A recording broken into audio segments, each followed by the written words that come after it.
A1 TV news ವೀಕ್ಷಕರಿಗೆ ಸ್ವಾಗತ. ಶ್ರೀ ಕೃಷ್ಣ ಜಯಂತಿ ಪ್ರಯುಕ್ತ ಶಬರಿ ಟ್ರಸ್ಟ್ನಿಂದ ಲೇಖನಿ ಸಾಮಗ್ರಿ ವಿತರಣೆ.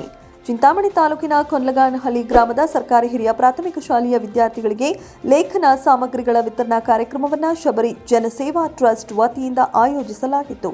ಶಾಲೆಯ ಮುಖ್ಯ ಶಿಕ್ಷಕರಾದ ಎಂಕೆ ನರಸಿಂಹಯ್ಯ ಮಾತನಾಡಿ, ಟ್ರಸ್ಟ್ನ ಸಂಸ್ಥಾಪಕ ಅಧ್ಯಕ್ಷರಾದ ಬಡಗವಾರಹಳ್ಳಿ ಶಬರೀಶ್ ಅವರು ಪ್ರತಿ ವಿದ್ಯಾರ್ಥಿಯ ತಂದೆ ತಾಯಿಗಳು ತುಂಬಾ ಶ್ರಮಜೀವಿಗಳಾಗಿದ್ದು, ವಿದ್ಯಾರ್ಥಿಗಳು ಉನ್ನತ ವಿದ್ಯಾಭ್ಯಾಸವನ್ನ ಪಡೆದು ಅವರಿಗೆ ಮತ್ತು ಊರಿಗೆ ಹೆಸರನ್ನ ತರಬೇಕು ಹಾಗೂ ಹೆಚ್ಚು ಹೆಚ್ಚು ಹುದ್ದೆಗಳನ್ನು ಅಲಂಕರಿಸಬೇಕು ಎಂದು ಹೇಳಿದರು.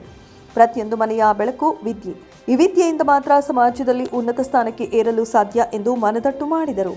ಯಾದವ ಸಮುದಾಯದ ಮುಖಂಡ ನಂದೀಶ್ ಮತ್ತು ಶ್ರೀಧರ್ ಮಾತನಾಡಿ, ಶಬರೀಶ್ ಅವರು ಸುಮಾರು 13 ವರ್ಷಗಳಿಂದ ಸಮಾಜ ಸೇವೆಯಲ್ಲಿ ಗುರುತಿಸಿಕೊಂಡು ಸರ್ಕಾರಿ ಶಾಲೆಗಳಿಗೆ ನಿರಂತರವಾಗಿ ಪುಸ್ತಕ ವಿತರಣೆಗಳನ್ನು, ಸಮಾಜಮುಖಿ ಕಾರ್ಯಕ್ರಮಗಳನ್ನು ಮಾಡಿಕೊಂಡು ಬರುತ್ತಿದ್ದಾರೆ. ಸರ್ಕಾರಿ ಶಾಲೆಗಳನ್ನು ನಾವು ಆಯ್ಕೆ ಮಾಡಿಕೊಂಡು ಇಂತಹ ಮಕ್ಕಳಿಗೆ ಪುಸ್ತಕ ಲೇಖನಿ ವಿತರಣೆ ಮಾಡುತ್ತಿರುವುದು ತೃಪ್ತಿ ಎನಿಸಿದೆ ಹಾಗೂ ಮುಖ್ಯ ಶಿಕ್ಷಕರು ಈ ಶಾಲೆಯನ್ನು ತುಂಬಾ ಚೆನ್ನಾಗಿ ನಿರ್ವಹಿಸಿಕೊಂಡು ಬಂದಿರುತ್ತಾರೆ ಎಂದು ಮೆಚ್ಚುಗೆಯನ್ನು ಕೂಡ ವ್ಯಕ್ತಪಡಿಸಿದರು. ಎಂ ಗೊಲ್ಲಹಳ್ಳಿ ಗ್ರಾಮ ಪಂಚಾಯಿತಿಯ ಸದಸ್ಯರಾದ ನಾಗರಾಜ, ಕೆಎಂ ಶ್ರೀಧರ್, ಮಂಜುನಾಥ್, ನರೇಂದ್ರ ಕೆವಿ ಇದ್ದರು.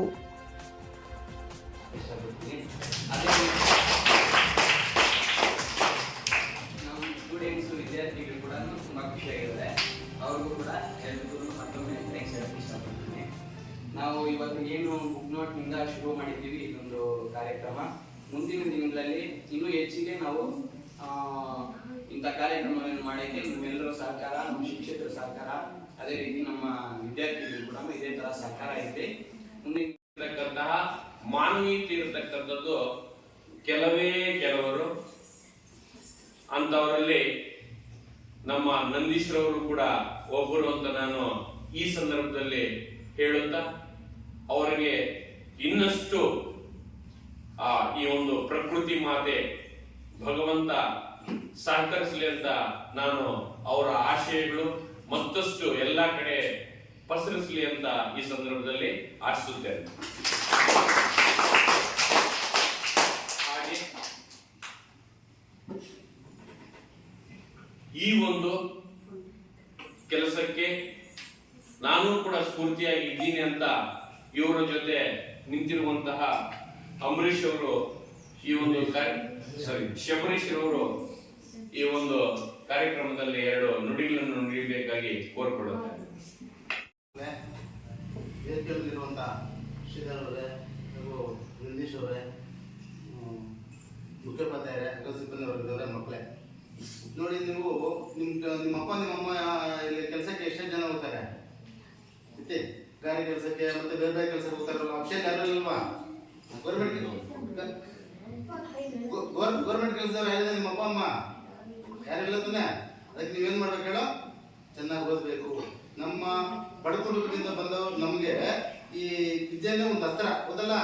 ನಾವು ಚೆನ್ನಾಗಿ ಓದಬೇಕು. ನೋಡಿ, ಶ್ರೀಧರಣ್ಣ ಅವರು ಮಾಡ್ತಾರೆ ಕೆಲಸದಲ್ಲಿ, ನಿಮಗೂ ಒಂಚೂರು ಪಾಲು ಸಿಗ್ಲಿ ಅಂದ್ರೆ ನಿಮ್ಗೂ ಓದೋದಕ್ಕೆ ಒಂಚೂರು ನೋಡಿ. ಇವಾಗ ಎಷ್ಟೆಷ್ಟು ತಂದಿರ ಬುಕ್ಕು, ಜಾಮಿಟ್ರು, ಪೆನ್ನು, ಪೆನ್ಸಿಲ್ ಎಲ್ಲ ಅದೆಲ್ಲ ಇಸ್ಕೊಂಡು ಏನ್ ಮಾಡ್ಬೇಕು? ನೀವು ಚೆನ್ನಾಗಿ ಓದ್ಬೇಕು.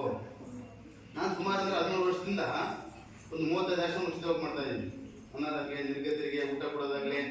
ಇವತ್ತು ಅವ್ರಿಬ್ರು ನನ್ನ ಖುಷಿ ಆಯ್ತು ನಮಗೂ. ಯಾಕಂದ್ರೆ ನಮ್ಮ ಜೊತೆ ಯಾರು ಹೇಳಪ್ಪ ಅನ್ಕೊಂಡು ನಾನು, ನನ್ನ ಜೊತೆಗೆ ಇವ್ರಿಬ್ರು ಸೇರಿದ್ರು. ಇವಾಗ ನೋಡಿ, ಅವ್ರದ್ದು ಒಂಥರ ಈ ಸತಿ ಒಂದು 300 ಜನ ಕೊಟ್ಟೆ ಸರ್, ಒಂದು 7 ಸ್ಕೂಲ್ ಕೊಟ್ಟೆ.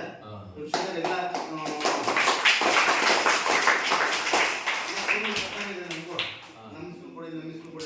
ನಾನು ನಮ್ಮ ಸುಲಭ ಕಲ್ತಿರೋದು, ನಾನು ಕಟಿಂಗ್ ಶಾಪ್ ಇದೆ, ಅದೆಲ್ಲ ಸಂಪಾದನೆ ಮಾಡಿ ತರ ಎಲ್ಲ ಮಕ್ಕಳಿಗೆಲ್ಲ ಸರ್ವಿಸು ಮೇಲೂ 35 ವರ್ಷ ಮಾಡ್ತಾ ಇದ್ದೆ. 13 ವರ್ಷದಿಂದ 300 ಜನ ಇದ್ದಾರೆ. ಅದೆಲ್ಲ ಮುಗಿದವಾಗ ಕಟಿಂಗ್ ಎಲ್ಲ ಮಾಡ್ತೀನಿ. ಅದು ಬಿಟ್ಟು ಬಿದ್ದಿಯಲ್ಲಿ ಇರುವಂತ ನಿರ್ಗತಿಗೆ ಊಟ ಕೊಡೋದು ವಾರ ನಡೆಸಿದ್ದೆ. ಅವರು ಯಾರನ್ನ ಅನಾಥ ಸಮ ಮನಸ್ಸಿನ ಸ್ಥಿತಿಯನ್ನು ಹೊಂದಿರತಕ್ಕಂತಹ, ಧಾರಾಳತನವನ್ನು ಹೊಂದಿರತಕ್ಕಂತಹ ಯುವಕ ನಂದೀಶ್ ಅವ್ರಿಗೂ ಕೂಡ ನಾವು ಈ ಒಂದು ಕಾರ್ಯಕ್ರಮ ಹಾಗೆ ಅವರ ಜೊತೆಯಾಗಿ ನಾನು ಕೂಡ ಈ ಒಂದು ಎಲ್ಲ ಕಾರ್ಯಕ್ರಮಗಳಲ್ಲಿ ಪಾಲ್ಗೊಂಡು ಸ್ಫೂರ್ತಿಯಾಗಬೇಕು ಅಂತಕ್ಕಂತಹ ಮನಸ್ಸನ್ನು ಇಟ್ಟಿರ್ತಕ್ಕಂತಹ ಶಬರೀಶ್ ಬಡಗವಾರಹಳ್ಳಿ ಅವರು ಕೂಡ ಈ ಒಂದು ಕಾರ್ಯಕ್ರಮ ನಾವು ನಮ್ಮ ಕೊಲ್ಲಿಗನಹಳ್ಳಿ ಶಾಲಾ ಮಕ್ಕಳ ಪರವಾಗಿ ಹಾಗೂ ಗ್ರಾಮದ ಪರವಾಗಿ ಸ್ವಾಗತಿಸ್ತೇನೆ. ಹಾಗೆ ಈ ಶಾಲೆಯ ವಿದ್ಯಾಭಿಮಾನಿಗಳಾದಂತಹ ಆತ್ಮೀಯರಾದಂತಹ ನರೇಶ್ ರವರು ಕೂಡ ಈ ಕಾರ್ಯಕ್ರಮದಲ್ಲಿ ಆಸೀನರಾಗಿದ್ದಾರೆ. ಅವರನ್ನು ಕೂಡ ನಾನು ಕಾರ್ಯಕ್ರಮದಲ್ಲಿ ತೊಡಗಿಸ್ಕೊಳ್ಳೋಕ್ಕೆ ನಮಗೂ ಕೂಡ ಒಂದು ಹೆಚ್ಚಿನ ಹುಮ್ಮಸ್ಸು ಇರುತ್ತೆ. ಮುಂದಿನ ದಿನಗಳಲ್ಲಿ ನಿಮ್ಮ ಒಡನಾಟ ಇನ್ನ ಹೆಚ್ಚಾಗಲಿ. ಎಲ್ರಿಗೂ ನಮಸ್ಕಾರ.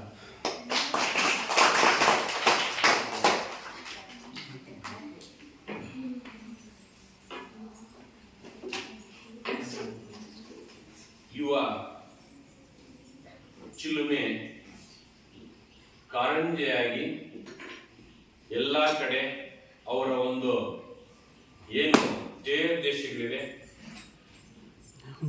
ಅವರ ಒಂದು ಸ್ಫೂರ್ತಿ ಏನಿದೆ, ಎಷ್ಟೇ ಜನ ಶ್ರೀಮಂತರಿದ್ರು ಕೂಡ